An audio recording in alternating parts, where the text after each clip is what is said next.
मेरा मतलब आपको परेशान करना नहीं था। मेरा मतलब उसे रुलाना नहीं था। मेरा मतलब आपको बुलाना नहीं था। इन जुमलों में हम कह रहे हैं मेरा मतलब नहीं था, इसके लिए आपको यूज़ करना होगा इंग्लिश में आई डिडंट मीन टू। आइए कंप्लीट स्ट्रक्चर समझते हैं। आई didn't mean to plus V1 यानी first form of verb plus other words.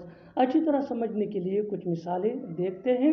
मेरा मतलब आपको परेशान करना नहीं था। I didn't mean to disturb you. मेरा मतलब उसे रुलाना नहीं था। I didn't mean to make her cry. I didn't mean to make her cry. मेरा मतलब आपको बुलाना नहीं था। I didn't mean to call you. क्या कमी है मुझ में, क्या कमी है तुम में, क्या कमी है उसमें। इन जुमलों में हम कह रहे हैं क्या कमी है, इसके लिए आपको यूज करना होगा इंग्लिश में व्हाट इज लैकिंग इन। आइए कंप्लीट स्ट्रक्चर समझते हैं। What is lacking in plus other words plus question mark. अच्छी तरह समझने के लिए कुछ मिसालें देखते हैं। क्या कमी है मुझ में, क्या कमी है मुझ में। What is lacking in me, what is lacking in me. क्या कमी है तुम में। What is lacking in you, what is lacking in you. क्या कमी है उसमें। व्हाट इज लैकिंग इन हर।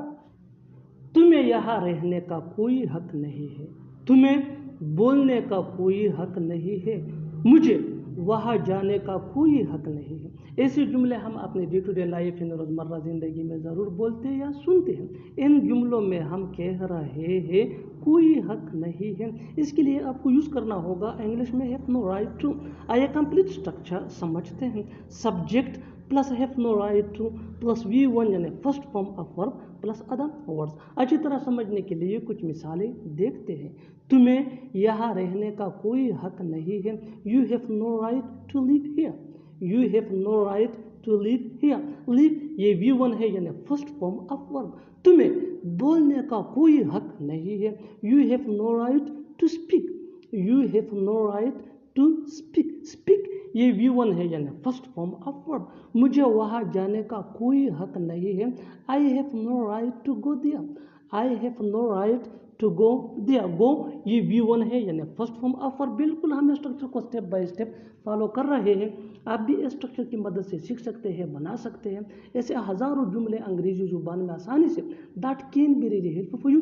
अच्छी तरह समझने के लिए एक और मिसाल देखते हैं। One more example for better understanding. जितना ज़्यादा प्रैक्टिस करोगे उतना ही जल्दी इंग्लिश सीख जाओगे। तुम्हें यहाँ आने का कोई हक नहीं है, तुम्हें यहाँ आने का कोई हक नहीं है। You have no right to come here, you have no right to come here. और आखिर में ये सेंटेंस आपके लिए कमेंट सेक्शन में इसका जवाब ज़रूर देना।